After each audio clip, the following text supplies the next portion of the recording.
조간 브리핑입니다. 한국경제신문은 아구스틴 카르스텐스 국제결제은행 사무총장의 발언을 정리해 보도했습니다. 카르스텐스 사무총장은 지난 24일 한국을 방문해 대부분의 중앙은행이 금리 인상을 거의 끝낸 상황이라고 본다며 성장과 금융 안정에 주는 부정적 충격이 완만하게 나타나면서 연착륙이 이루어지고 있다고 밝혔습니다. 금리 인하와 관련해서는 언젠가는 하겠지만 당장 내년이라고 하기에는 이르다고 잘라 말했습니다. 그는 물가가 충분히 안정화됐다고 확신하기 전까지는 금리를 유지해야 한다며 중앙은행들이 인내심을 갖고 지켜봐야 한다고 했습니다. 카르스텐스 사무총장은 한국의 통화정책과 재정정책이 적절하게 잘 진행되고 있다고 평가했는데 국내 총생산 GDP 대비 100%를 넘어선 한국의 가계부채 문제에 대해서는 정부와 은행, 프로젝트 디벨로퍼 등이 공조해 주택 가격을 낮추는 방안을 제안했습니다. 매일경제신문은 니혼게이자의 신문을 인용해 일본에서 일정 금액 이상 물건을 구매했을 때 받을 수 있는 세금 환급 방법이 까다로워진다고 보도했습니다. 니혼게이자의 신문은 일본 정부가 일본을 찾는 관광객에게 제공하는 소비세 면세 혜택을 상품 판매 시 일단 세금을 내게 한 뒤 출국 때 환급해주는 방식으로 변경하는 방안을 검토하고 있다고 전했습니다. 보도에 따르면 일본 정부는 일부 여행객이 면세로 산 상품을 일본에 되팔아 시세 차익을 얻는 부정행위에 대한 대책으로 세금 환급 방법을 한국과 독일, 프랑스, 싱가포르 등에서 운영하고 있는 방식인 텍스 리펀드로 바꾸는 방안을 고려하고 있습니다. 일본 정부는 출국 시 세금 환급 방식의 제도 개편 방안을 이미 여당에 제시했으며 여당은 다음 달 이를 논의해 세제 개편안에 반영할 예정입니다. 다만 백화점 등 판매점의 시스템 대응 준비를 위해서 2025년 이후 적절한 시기에 제도를 시행할 것이라고 니케이는 전했습니다. 동아일보는 홍콩 H지수를 기초자산으로 하는 주가연계증권 ELS 상품에 돈을 넣은 투자자들의 대규모 손실이 예상된다고 보도했습니다. ELS는 기초자산 가격이 손실 발생 기준선을 밑돌면 만기 시점에 원금 손실이 발생할 수 있는 파생 금융상품입니다. 5대 시중은행에 따르면 이들이 판매한 홍콩 H지수 ELS 중 내년 상반기에 만기가 도래하는 금액은 약 8조 4,100억 원으로 집계됐습니다. H지수가 2021년 2월 고점 대비 반토막이 난 6,041선, 현 주가 수준이 내년에도 유지되면 3조 원 이상의 손실이 발생할 수 있습니다.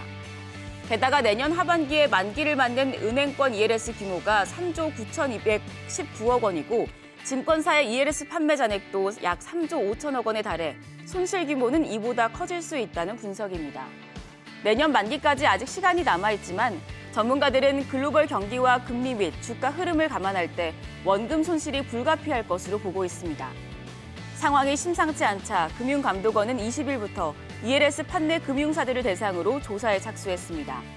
H지수 변동성 등 ELS 상품의 손실 가능성을 고객들에게 사전에 충분히 설명했는지 불안전 판매 여부를 확인할 방침입니다.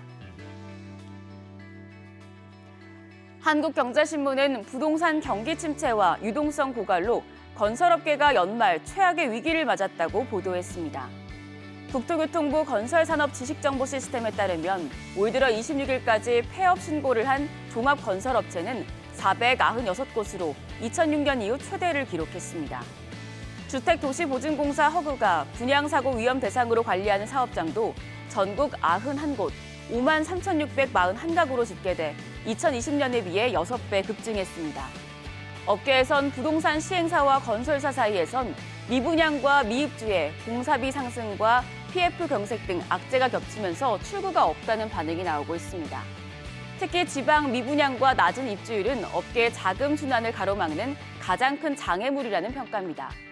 주택산업연구원에 따르면 지난달 지방 아파트 단지의 입주율은 68.8%에 그쳤고 지난 9월 기준 전국 미분양 물량은 59,806가구에 달해 8월보다 1.3% 늘었습니다.